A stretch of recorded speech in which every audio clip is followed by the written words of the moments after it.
Is world building worth the effort that goes into it? Well, if you've watched the other videos on the channel, I think you got my opinion. The answer for me is a resounding yes. World building is a chance for you to build an environment that your players can sink their teeth into, that the characters want to explore, that they want to experiment with, that they want to kind of, run stories and adventures in. But what really is involved in world building? Well, there's a lot of things really when you think about it. You have creating a believable environment that your players live in. You have creating NPCs that react reasonably to player actions, that make them feel that they're living in a world that their characters can actually affect and interact with meaningfully. You have the idea of using the actions of the players to create impact on the world that they can see and feel as their characters. All these things come together when you start doing world building. Some of this can be done up front, obviously, to design NPCs, to design the environment, to design the world. And other things involved in this happen during play, when your players start seeing the reactions their characters get by people on the street, or the impact their characters have had on the world itself by their successes and their failures. All these things can help to make the world more alive and more reactionary to the players. Now, this doesn't mean that everything has to be massive in their face consequences. It can be subtle things, whispers on the street. Maybe they talk to an old acquaintance like, yeah, I heard you did this thing. What the hell were you thinking? Things like that can really start to make them feel that the interactions they have are meaningful, that the interactions and the actions that they perform have some sort of consequence or weight on the world around them. But for world building to make that foundation as a storyteller before you even get to the game, that's a very important step. You have to understand the world that you're running in, right? You can't just wing everything all the time. I mean, you could. If you're really good, it'd be a lot of fun. I would probably suck at it, but the point is, you want to create a good foundation for your players. You want to create this sandbox that their characters are running around in and playing in. That means you have to pay attention to the types of things your players like and the types of things that kind of push them off. Now, it doesn't mean that you have to create this perfect world for all your players where everybody's gonna have fun all the time. A lot of different players have very different play styles and really like different things. So you may have a table that has people who like doing exploration and adventures, and you have other people who just want to do, like, I want to study the ultimate power spell and kind of become this massive, powerful figure. And then you have the other person going, I just want to have fun with my friends and socialize with NPCs and have a good time as a social character. So all these styles of play, you're not going to find any one world that you're going to build that's going to make everybody happy all the time. You may make some of the people happy most of the time, and that's really what we're shooting for, is getting the majority of the party happy for the longest time possible, as many times as possible. So that means you have to flip styles back and forth occasionally, which means your world has to have things built into it in the environment and the NPCs and the stories that you craft that cater to those different styles of play around your table. This doesn't mean you're writing multiple campaigns. You can start weaving these ideas into each storyline you run so that each character has a time to shine. Each player feels that their character is contributing to the success of the party as a whole. And when you start thinking about this in terms of world design, you can start incorporating some of the characters' traits or what your players like to, kind of play with in a game.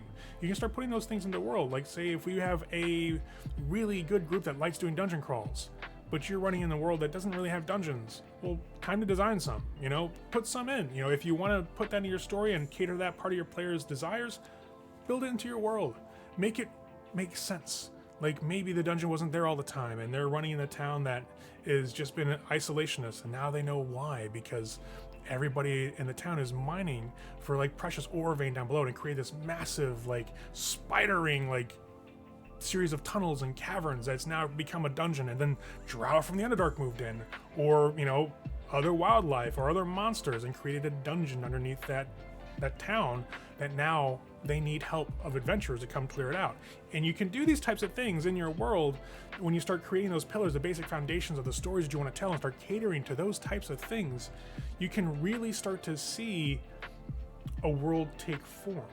And when you start adding to that with NPCs that are memorable and things that react to them and respond to them in terms of oh yeah, you drove the monsters out, But now those ones that survived have a grudge against you, and they'll try to seek revenge later on. You create this world to move beyond that original sandbox you made, and it becomes something more concrete, something more tangible to your players and their characters especially.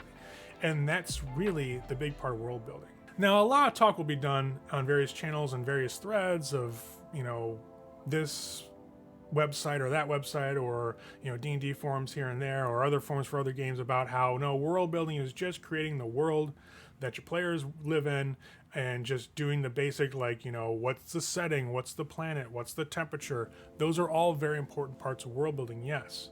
But when you think about building a living world for your players and their characters, it's more than that. It's the interactions that take place in the world between it and your characters that really give a world life. I can go on for hours and do research about historical Italy and do a series of games in say Rome and ancient Rome, or something akin to that if I'm running Vampire, things of that nature, whatever. A historical game, I can do a ton of research, have the world being really, really fleshed out and really, really detailed, and have this awesome environment for people to play in. But if the world doesn't interact with them, and if their choices don't impact it in some way, is it really fun? Do they really feel that the world's breathing? For example, if I create a world that was historically accurate and I put options for them to be able to contact historical characters or major NPCs from game lines or whatever it is, and when they talk to them, the NPC listens to them and then just goes about their business like they didn't even interact with them and nothing ever changes, it feels like they're just bouncing off walls. They can't change anything. They're just kind of along for the ride. And that's not a world that's fun. That's not a world that's believable. It's not a world that's really breathing, I think that's a world that's well crafted, but it's still not really capturing the sum of world building, in my opinion. Now, these things will probably really be controversial in some circles. Oh, world building is just creating the world. Well, no, it's not. It's creating the environment that the players interact with and making that environment breathe to them. Because you want to create a world that your players want to play in, and really, if they're playing a world that they're on a roller coaster straitjacket and can't do anything about, are they really going to have fun with the game? Some might like it, some may enjoy it, but the majority of players I've interacted with would not like a game like that because they feel like they don't have any control. They feel like whatever they do, it doesn't matter to the world. And that is a world, to me, that has failed. To have a world that's really in depth and that you've built well should breathe and react and respond to the players and their actions. It should respond to their characters. It should definitely create the feeling of immersion. And if you do good world building in this way, you will have a very immersive table most of the time. Of course there are exceptions, bar some,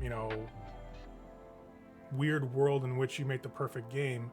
There are going to be definitely exceptions where players just can't find anything really to latch onto that they really like.